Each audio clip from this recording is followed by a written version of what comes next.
हरिओम तत्सत। मेरा नाम आचार्य हरीश है। योगा माई लाइफ पर आप ये वीडियो देख रहे हैं। आज बात करेंगे थर्ड आई ओपनिंग की। तीसरी आंख जो है वो कैसे जागृत करें। दो आंखें तो हम सबकी हैं ही, एक तीसरी आंख भी होती है जो इन दो आंखों जैसी बिल्कुल भी नहीं होती।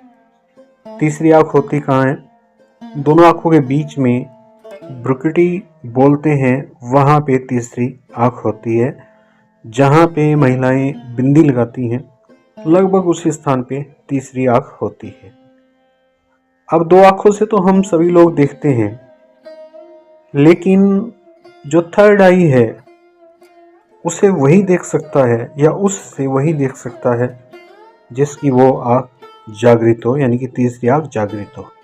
कोई बहुत बड़ा योगी, सिद्ध पुरुष या ग्रस्त सिद्ध भी देख सकता है अगर उसकी तीसरी आंख जागृत हो तो। अब ये तीसरी आंख जो है, इसको जागृत करने का तरीका क्या है और इससे क्या क्या देखा जा सकता है, इस बारे में हम बात करेंगे। जागृत करने का तरीका और इससे क्या क्या देखा जा सकता है। जागृत करने का जो सबसे अच्छा तरीका है वो चक्रा मेडिटेशन ही है, क्योंकि यह संबंधित है आज्ञा चक्र से।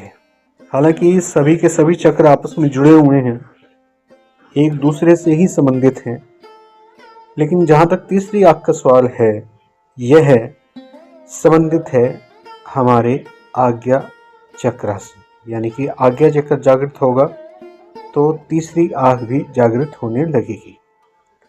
एक खास बात जो है कि हमें तीसरी आंख का आभास बहुत जल्दी हो जाता है।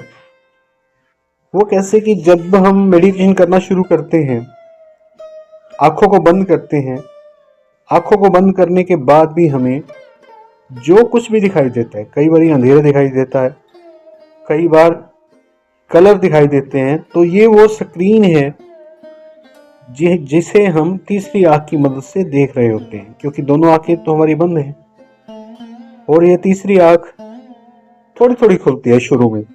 और कई लोगों की जन्म से ही खुली होती है, कुछ हद तक, पूर्णतया तो नहीं, कुछ हद तक। वो इसलिए खुली होती है कि पूर्व जन्मों में उन लोगों ने कुछ अच्छे कर्म किए होते हैं। अच्छे कर्म का मतलब कि मेडिटेशन किया होता है और इस आंख को खोलने का प्रयास किया होता है। चक्रा मेडिटेशन में सभी चक्रों को जोड़ा जाता है और फिर तीसरी आंख की ओर बढ़ा जाता है, कुटुस्थ की ओर। सभी चक्र जब जुड़ेंगे तो अपने आप ऊर्जा का बहाव जो है वो तीसरी आंख पे बढ़ने लगेगा। यानी कि एक तरीके से हम अलग अलग चक्रों को एक्टिव करते चले जाएंगे और फिर ऊर्जा का जो क्षेत्र है वो तीसरी आंख पे बढ़ने लगेगा और तीसरी आंख खुलने लगेगी।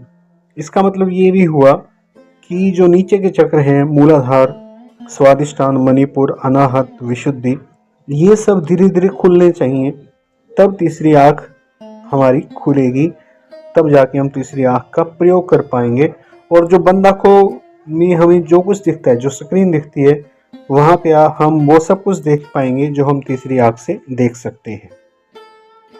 तीसरी आंख से क्या क्या देख सकते हैं, ये सवाल उठता है। तीसरी आंख से हम आने वाली किसी भी घटना के बारे में देख सकते हैं तीसरी आंख से, और हमारे एक्टिव हो रहे चक्रों को भी देख सकते हैं। कौन सा चक्र एक्टिव हो रहा है, इस बात की जानकारी भी हम अपनी खुली हुई तीसरी आंख से ले सकते हैं। यानी कि हमारे चक्र कौन कौन से खुल रहे हैं, उसकी जानकारी भी ले सकते हैं।